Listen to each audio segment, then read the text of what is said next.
Welcome, everybody. Hi, I'm Jill Jonathan with Red Wine and Blue. We're a community of women who use digital media and friend-to-friend organizing to change the world one suburb at a time. I am here with my co-host, Joe, as in JoJo from Jers, and we are so excited to have Sharon McMahon talk to us, known as America's government teacher and author of the new book, The Small and the Mighty. So Sharon, welcome. We're really excited to have you. Oh my gosh, I'm so excited to be here. Thank you so much for having me.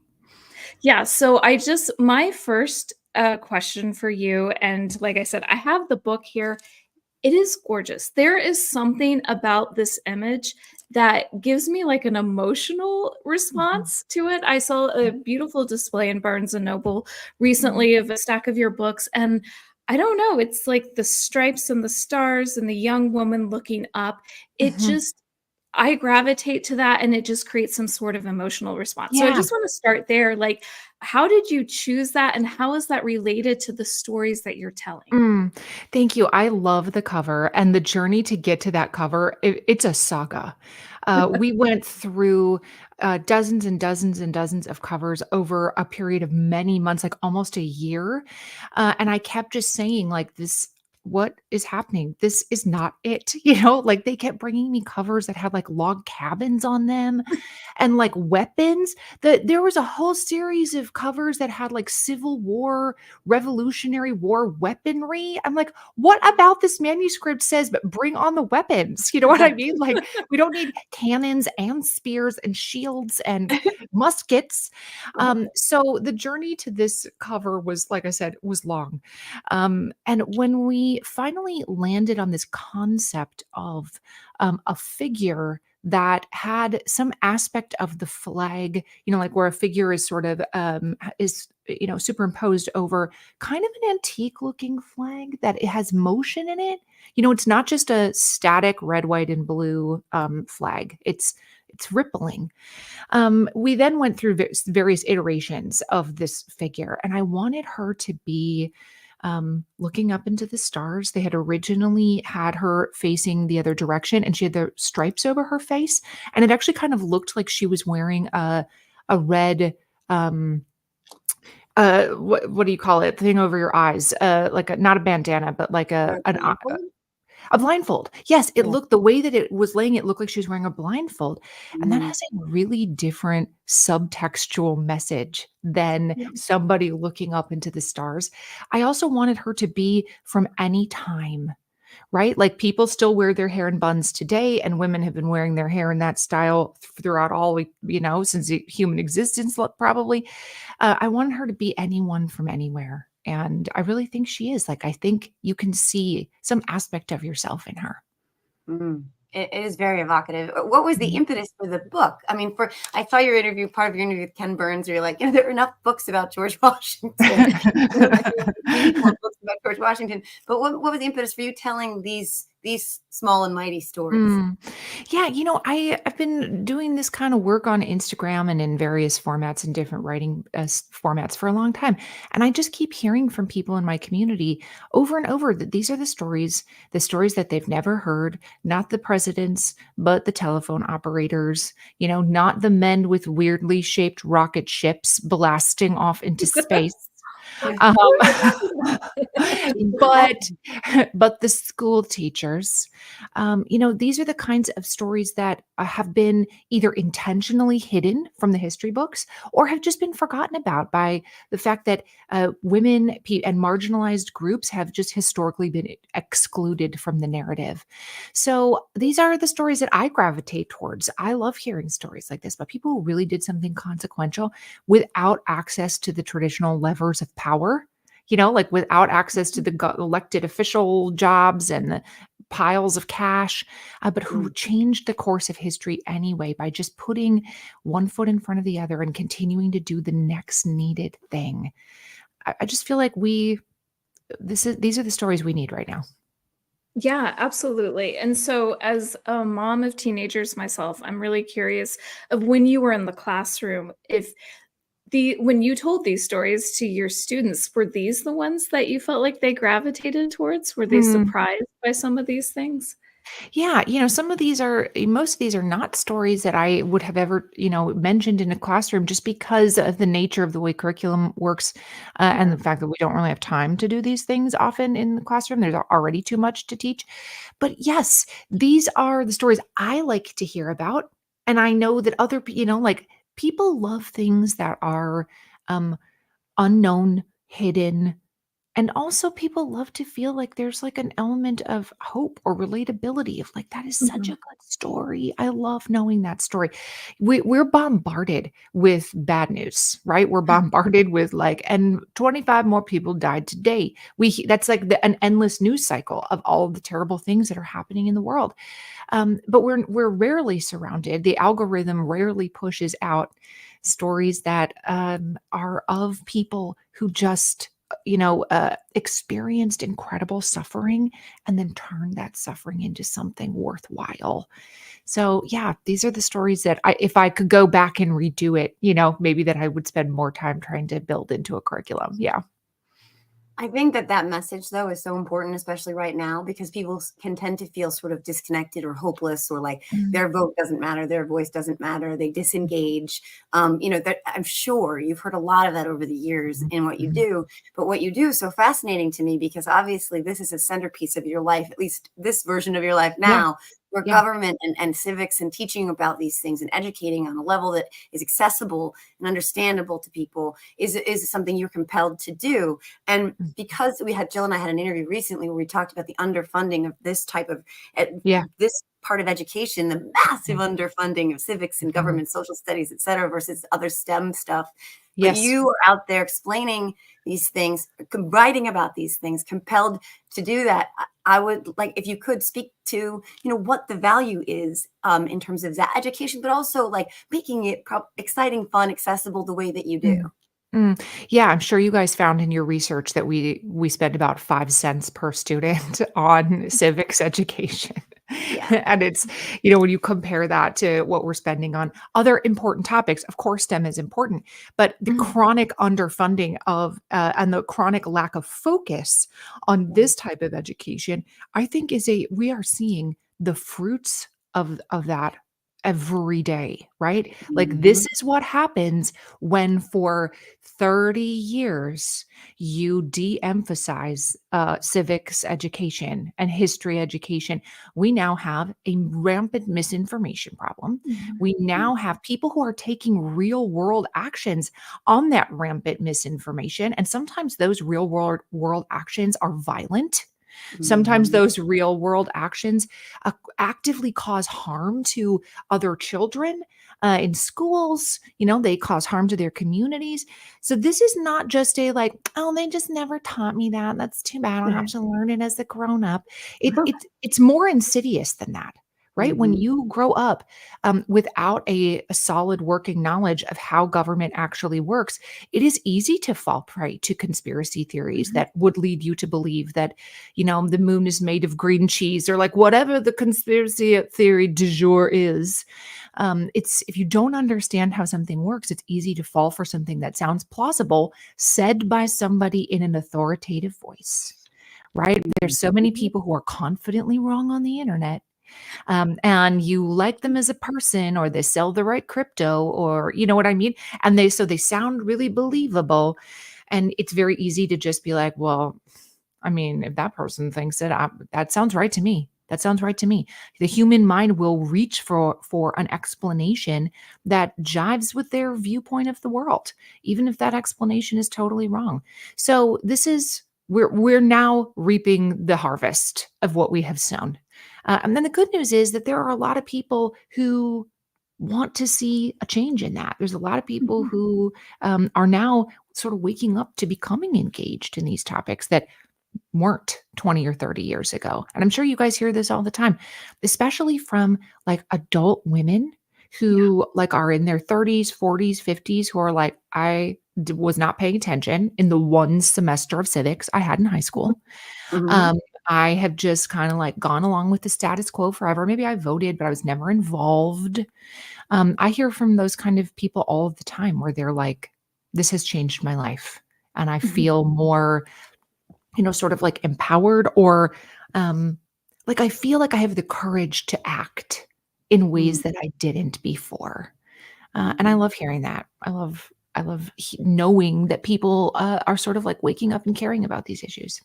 Yeah, Sharon, you're describing our community at Mhm, Red, Wine, and Blue. I mean, that's mhm. what it is, and I'm, like, raising my hand, and I'm like, "I'm that woman Yeah, that just yeah. kinda got by until 2016," and I was like, "Wait a second.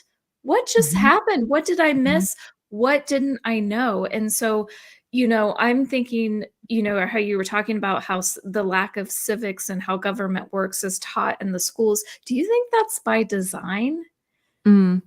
I don't think it's by design in the sense that there's some grand conspiracy to deprive children of civics education, but I do think it's by design in the sense that every choice we make has consequences. Yeah. And when we see the United States falling behind other countries when it comes to science, technology, and math, it's easy to understand why there would be sort of a focus on those topics because we want our students to be able to compete on a global scale. But here's the missing piece that so many people seem to be unwilling to address. We can throw all of our educational day, 100% of it, at teaching kids math, if that's what we want to do, right? And we still will not compete with countries like Finland. We still will not compete on a global scale until we decide that we're going to address the root cause of our lack of educational achievement in this country, which is childhood poverty. Mm. Until we decide that childhood poverty is worth addressing, you cannot make up for the fact that a child grows up in poverty and that their parents grew up in poverty, their parents have a lack of educational attainment. The number one predictor of school success is your parents' education and income. And a classroom teacher, no matter how good they are, cannot make up for everything that happened to you from birth through age 5, the fact that your parents don't read to you because they're too busy working 3 jobs, the fact that their parents never read to them. The systemic childhood poverty in this country is the number one driver of lack of educational achievement. So Mm. I do think that by design means by choice that we are choosing not to address childhood poverty, then yes. By design doesn't mean, though, some kind of grand conspiracy on the part of big education to be like, these kids should never learn how the government works. No. So that actually raises an interesting question for me because you study this stuff. You Mhm, obviously you know the arc of history, so to mhm, speak. So if you're following all of that and you're looking, how do we look at history on this issue? What you just identified? Because obviously you're going to see the steps, the building blocks, the process, things reiterating themselves, reinforcing themselves, the pushback. These stories in your book, I would guess, touch on a lot of things that have, like you said, impacted the future, made a difference in some way, shape, or form. But on this issue, I'm interested, like how, because it can't be the first time that people have become aware of this. It's probably come up in the past and yet not been addressed or sufficiently dealt with. So, how does history inform where we are in this moment and what you just identified about mm, education? mm. This is absolutely, sort of a long arc of the United States choosing, um, choosing not to spend its resources on this. And you saw sort of a movement in the 1960s to try to move during the LBJ presidency to try to move more people out of this sort of like consistent poverty state. If your parents um, are born into poverty, the chances that you will remain in poverty throughout your lifetime are extremely high. That's just how it works. um, it's something that can be changed, but we are choosing not to. So the United States has a long history of intentionally underfunding communities of poverty, and often those communities of poverty are also communities of color. They are often marginalized in other ways. This is not new in the United States by any stretch of the imagination, but one would hope that we have progressed enough as a society that we would be willing to take a bigger step back and take a bigger picture snapshot of what are centuries of issues on this topic. How our lack of response has created the current situation that we're in. They don't have childhood poverty in Finland. Mm. It's not a thing. Teachers are paid on par with doctors. It's the same, same level of societal status, and this you have to be extremely like it's. We think about doctors being some of the smartest professionals, right? Like it's very competitive to get into medical school. You have to demonstrate that you really understand science extremely well to even get into medical school. You have to do well in your undergrad to get in. So we think about medicine being like a highly competitive field to get into. But people are willing to do it in part because there's a financial incentive. Of course, physicians want to help people. Of course they do. But they're not going into helping people to make $26,000 a year, which was my salary when I graduated from college, $26,000 a year. Where we have created this situation, especially in America's major cities. Teachers cannot even afford to live in the cities where they teach. And if they do, they have to either be married to a spouse who makes good money or they have to have a roommate. They can't even live in a normal apartment. I couldn't live in a normal apartment. I lived like literally on a freeway with a roommate when I started teaching. And they're bringing their own supplies too. Yeah, they're spending $700+ a year paying for supplies, which again speaks to America's childhood poverty issue that these parents cannot afford to send supplies with their children. Yeah. I'm just like sitting with that for a minute. And then I just think of like the pandemic where we were like, oh, essential workers, we love you. We support you. Teachers, you're amazing. It's like, okay, thanks. I appreciate that, but let's make some systemic change here with it. But I want to pivot a little bit with you being an educator in the classroom, and now you're an educator in this like social media world. So how did that even start? How did your account start? What made you think, you know what, I'm going to educate people on the internet? It started during the pandemic, right before the 2020 election. So September of 2020. And as I mentioned, I started noticing some people who were confidently wrong on the internet, saying things that were not matters of opinion. It was not like, I like this candidate better or that candidate's better. It was things like, you can graduate from the Electoral College. Things like that, where it's like, that's just factually incorrect, sir. Like that's not a matter of opinion. You can Google that. Google's free. But I realized as I was, at home during the pandemic, like so many of us were, that, and we were all spending so much more time on the internet. We were all watching Tiger King and making sourdough bread at home on TikTok. You know what I mean? Like we're just, what are we doing with our time? We're trying to get our kids to do school on a computer. And that, by the way, the pandemic just increased the division between children with resources and children without resources. So many of the children without resources, their parents were essential workers. And so they were often left at home.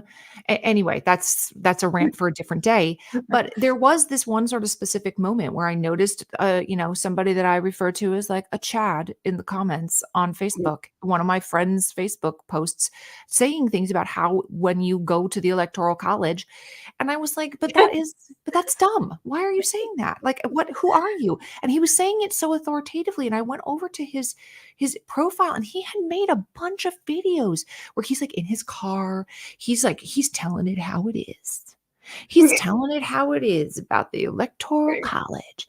And it was just like, you have got to be kidding me. And so I knew sort of in that moment, I could either engage with people like him and get into a million fights with a bunch of random dudes on the internet, or I could make some sort of fact-based, nonpartisan explainer videos that would hopefully live longer than that one Facebook comments exchange, where my friend, who is apparently friends with this guy, could just sort of like drop a little link in like, actually, here's how it really works. And that could get shared if somebody wanted to. So I made these videos that did not even use the candidates' names, because you know how the candidates' names are triggering for people, right? If I bring up Trump right now, people who are watching this are going to be listening to an inflection in my voice. Does she say his name with contempt or with admiration? And the same is true of Harris. Like there's just the names are like make people people on edge. So obviously in 2020 they were different candidates, but so I just made up fake candidate names, and had like little props and started explaining these things. And because of the totality of circumstances of what was happening in the world during the 2020 election, these videos just sort of mushroomed in popularity. And I started, having like tons and tons of reshares on my videos. And I started going on news stations and radio stations. And the rest, as they say, is history. But it started with just a dude being confidently wrong on the internet. I mean, I love that because because it is maddening. Because like it or don't like it, the truth of the matter is, increasingly, as you know, this is where people are finding, their sources of information, Yes. right? They're trusting less the institutions, trusting more the people that they tend to agree with or that confirm what they may already believe. It's often the case. And so often, as a result, you have intentional disinformation, confident disinformation spreaders, right? You see that a lot, and it's very powerful. So that's the like sharp edge of this, the dark side of this equation, where the light side, the bright side, is that there are people like you who are the antidote to that, the confident, disinformation spreaders, the confident, intentional disinformation spreaders, because you are telling the truth, that you're giving that basis, the true history. You're not out there trying to gaslight anybody or to condition how they vote. You're empowering them with the information that is the basis for why they should engage with this, why they should vote. And you, as a result, obviously got quite a trusted voice now. People really trust you, and they understand that you're not there to mislead them, which I think is so incredibly important, especially as society moves away from traditional sources of media and more towards, this sort of thing. You're absolutely right that the distrust in institutions, especially among certain groups, is really at an all-time high. And you're also right that we put our trust in individuals now more than we do in these sort of institutions. Which, if somebody like me is who you choose to put your trust in, that's great. But I always tell my community, like, actually, don't trust me. You should fact check what I say, and fact check what I say and see if I'm correct, because that is the standard I would want you to use for other people too. Anyone who regards themselves as above the rules, as like, well, everyone's lying to you except for me. That person is almost always somebody who should not be trusted, right? Because even if they're right this one time, they probably have a very strong intention to lead you to this other conclusion, right? So nobody should be above scrutiny. And anytime anybody tries to tell you they're above scrutiny, that your little antenna should be like, oh, that is suspicious, right? So yes, of course it is my goal. Like I understand that the trust that I have earned is extremely valuable, and I do not want to do anything to jeopardize the trust that I have spent years earning. But nevertheless, anybody who tells you that they're above scrutiny is automatically somebody you should not trust. So I include myself in that. Go ahead and fact check me. See if I'm right about the Electoral College. Please do. In fact, I'd love for you to do that, Chad. Chad's going to drive you, Chad. Chad's on the road to the Electoral College. That's right. When you graduate with your degree in what, Chad? Electoralness. Your degree in what? Your degree in electoralness? Sure. Oh my gosh. So Sharon, I am so curious, like, is this where you saw your life, like the direction you ever imagined that you were going to have this huge presence and be on like the Trevor Noah or not the Trevor Noah show, but the Daily Show with Trevor Noah, and interviews with Ken Burns, and in you interviewing Kamala Harris and then Yeah. having, your beautiful book and this display in Barnes and Noble. Like, is this something that you imagined as you were, graduating from college? No, how would I like, this is just like, this is bananas, right? I have worked really hard for it. It's not something that just was like, Glinda the Good Witch came and tapped me on the head with her wand. But no, I had no concept that this was even something I could dream of. Like, I grew up in a small town in northern Minnesota. My parents, like, we were lower middle class. My dad was a blue collar worker. There were times where my family had $10 to spend on each one of their children for Christmas, and I got a cassette tape. And that was, do you know what I mean? Like, so my parents didn't go to college. I didn't know this. Obviously, the internet in the fashion that it exists now didn't exist when I was a child. So I had absolutely no knowledge or concept of what was even remotely possible for me when I was growing up. Certainly not when I was graduating from college. I thought that I was going to be a teacher, get married, and have kids. Right? Like, that's what I thought I was going to do. And I did do those things. I was a teacher, got married, and had kids. But what has been really, really interesting is the dreams that I did not even know that I should have that have come true. To be able to, I'm in the midst of a big book tour right now, to walk onto a stage of the theater of, that holds 3,000 people who all bought a ticket because they want to hear more about government and history. Like, that's kind of bananas in a really good way. In a really good way. And no, I had no concept that this was even something I should dream of. No. Yeah, because I'm a geek for this stuff, always have been a geek for this stuff since I was a kid. And I heard you in an interview saying you've been a geek for this stuff since you were a kid. Like, boys were not like, oh, I want to talk to this girl that's been reading about politics all morning long. Right. I can tell that totally is me as well. Yeah. That you, anybody out there, but that you are doing this in such an accessible and fun and engaging way, because we always talk about this. Jill and I always talk about this. Everybody's always talking about this. Like, people say, I don't do politics, right? But then you're like, well, politics is this undercurrent in all of your life. Politics does you. Politics touches all these other pieces of your life every single day. Yes. I try to teach that to my kids who are like, God, Mom, stop. Just stop. But I won't stop. And you are doing such a service. You're making up, I think, for that gap, that missing piece where people come out of like high school and they're looking around like wait, government? Like, what, this is a thing? Like, wait, what? How does this work? And you're making up for a lot of that gap by giving people that information they're so hungry for because they didn't get it foundationally. And they're like, this is super important. They told me I was going to need math. I didn't actually need algebra, but I need this. And so I thank you for that. I mean, it's incredibly important and powerful. And it's exciting to see that people are engaging with and enjoying it. But it also has so much to do with you being fact-based, being, charismatic, being driven not by some partisan desire to impose your opinions, but to get people to engage with it. I thank you for that. It's incredible. That's so kind. Thank you. Yeah, I appreciate that.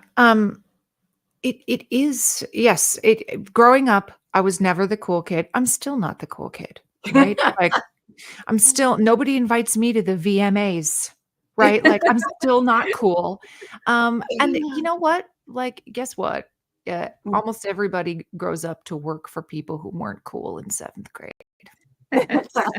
Right? The cool kids are not the CEOs of the companies. It's the people who are that's right. It's the people that are the nerds that grow up to change a lot more than you think they ever will. Yeah. And Sharon, just as we wrap at Red, Wine, and Blue, we always talk about relational organizing. And I think you kind of touched on this a little bit of, people trust people they know in their life. Yes. Like the people who you see every day, your friends, your family, like that, those are the people to really be talking to and engaging with this kind of thing.